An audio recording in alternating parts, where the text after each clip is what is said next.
Hello and welcome to Top Gear India. My name is Gavin Rodriguez and today we have with us the all-new Citroen e-C3. Now, we've already seen what the C3 is like. I'm not going to go over the styling as much because you can just check out the video over here that I did with the C3 and see whatever I have to talk about the dimensions.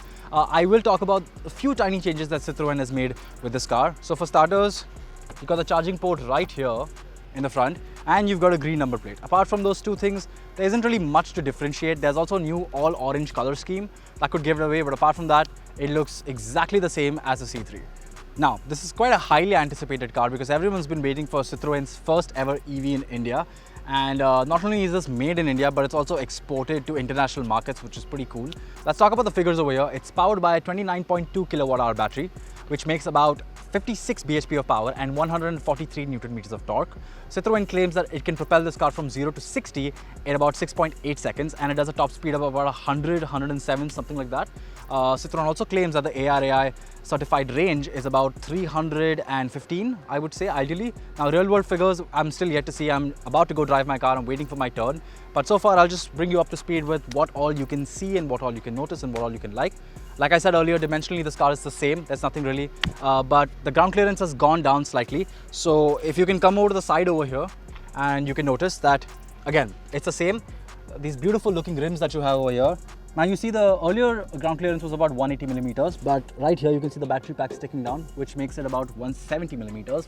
And it's also increased the floor size of the car by a bit, which from what I've seen so far is not really that bothersome. It doesn't really change the dimensions all that much, and all in all it looks like practically the same car, which is really nice that Citroen's been able to fill it into the same package. Now let's step inside and I'll tell you a bit more about what you have on the inside.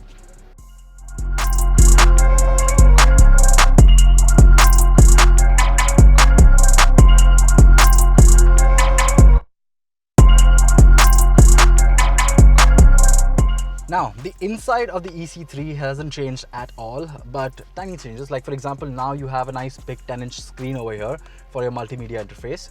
And what disappoints me is that the screen over here still hasn't changed. It's about the size of a cube, like the size of a cracker. It's not that big, and I wish that instead of putting 10 inches here, Citroen would have just put 2 more inches over here and made this a lot more usable, a lot better. So now you can see your battery percentage, your range. Those are the only additions, but apart from that, the car is the same. Nothing's really changed. Now, to talk about the dimensions, you see the floorboard has been raised slightly, but it's not exactly obstructed the overall headroom. The headroom is still just as good. Space in the cabin seems just as good. One thing that I did notice is that now you don't have the gear knob. You have this knob over here to play with. Whoops, it didn't like me playing with its knob, but you have a knob to play with over here. Let me talk about the back seat now.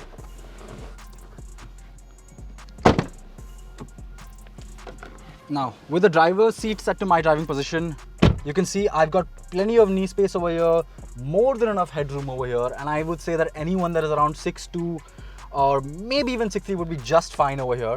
Seat space is good, shoulder room is really nice.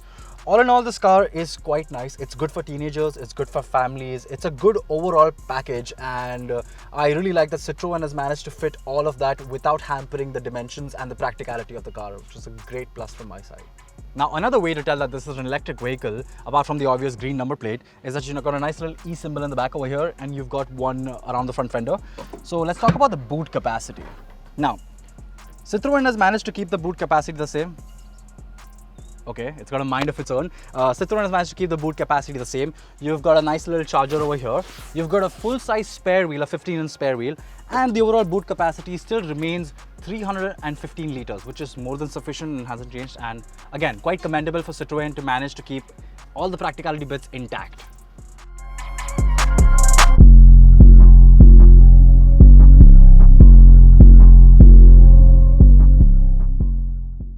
Alright, now driving impressions of the e-C3. Put your foot down and you can hear the motor working in the background, but apart from that, the car remains quite quiet. There is a fair bit of tire noise coming out from the inside of the from the outside of the car, but to be fair, I am driving at about 80 kilometers per hour right now. If I turn on the air conditioning, again, the air conditioning is on the louder side, but I don't know if it sounds louder to me because there is no engine noise to cover up for it, or if it's because the car is just that silent that I can hear the You can hear the air conditioning going. Now, one thing that I'd like to mention before I do anything is that you have to remember that this car is not nearly as powerful as its petrol counterpart. Another thing is that it's gained some weight. It's about 300, almost 400 kilos heavier than its petrol counterpart. So you notice those things when you're driving the car. So if I put my foot down, it doesn't accelerate with the same amount of thrust that you would want. And I'm on a closed track over here, so I can test this car at top speed, which is locked at 107 kmph. So no matter what you do, no matter how much road you've got left, it just won't cross 107. And I think for most of us, 107 is more than sufficient. I don't see us ever exceeding. Most expressways are locked to 100 kilometers per hour. So going above that speed doesn't really make sense. And for something like this, which is primarily meant to be inside the city and maybe take a few trips outside of it, I think this does pretty well. The performance is, again, I would say it's adequate. It doesn't excite me. It doesn't blow me away.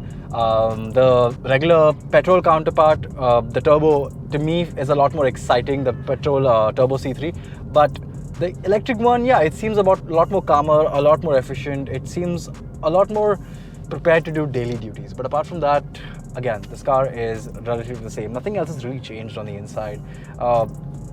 Yeah, the braking, however, the braking is it's sort of hampered the braking slightly. Now this is running discs in the front and drums in the back, so you do notice it just a tad bit, but it's not a night and day difference per se, especially given the fact that you can't exceed 100 kilometers per hour anyway, so you won't really notice a big difference in braking. Now one thing that I would like to tell you about this car is suspension and the way this car takes turns. Now you have a noticeable amount of understeer, and that is obvious because the car has gained about 300 kilos or something like that. But now up ahead is coming a nice long sweeping turn. I'm at top speed. I'm doing 107 kilometers per hour, and now I'm going to continue taking the turn at 107 kilometers per hour. And let me tell you, this car remains utterly stable because of the added weight. Right now, there we go, I'm turning at 107, and you probably can't tell, but this car rides extremely stable. I'm using just one hand, I'm not even using two hands, and the stability of the suspension is really nice. It's compliant. Even though this road is fairly even, there's nothing uneven about it, so the suspension doesn't have to work as hard. But even around the turn, I'm not noticing as much body roll. It's fairly well contained, but given that this is not exactly an enthusiast package, I doubt most of you people are ever going to notice just the potential of the suspension. And I think Citroen has done a great job tuning the suspension to maintain the comfort of the car and still maintaining the handling balance to a certain degree. I mean, as far as you can possibly do that, right? So overall, the driving dynamics, they're good. They're great for a car that's going to commute largely. But if you're looking in this sector for something exciting, I don't think there's anything exciting in this segment per se. This is probably the most exciting package you can have in this segment at this battery capacity. So yeah, if you're seeking excitement, okay, all right, coming back. So another important thing worth mentioning is the range. Now, very important. The ARAI claimed range is about 320 kilometers. But I can tell you from a more real world usage that I've been driving this, and I've not been driving it at 40 kilometers per hour. I've been driving it closer to 80 kilometers per hour most of the time. So given that, given the air conditioning and everything, you're bound to see a range closer to about 200, 220, or if you drive it more sedately, I would say 250. But the 300 kilometer range is something that I don't think this car can achieve it. Maybe in a very controlled scenario, it could come close to it. But from what my experience has been, it's about 200, 250, somewhere between that. So keep that in mind if you're looking for an intercity vehicle.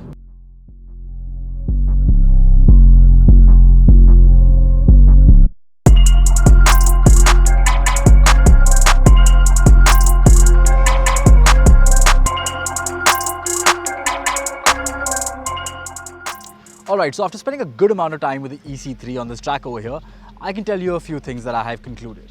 For starters, this to me isn't exactly the same enthusiast proposal that the regular C3 is. I'm talking about the C3 Turbo. When it comes to its commuting habits, I think this car makes a great commuter. But I wouldn't exactly look at it as the best intercity option, though it is capable of it. maybe Mumbai-Pune runs, but I wouldn't really exceed myself to traveling more than 150 or 180 kilometers in a single stretch at best. So great commuter, not the best highway trawler.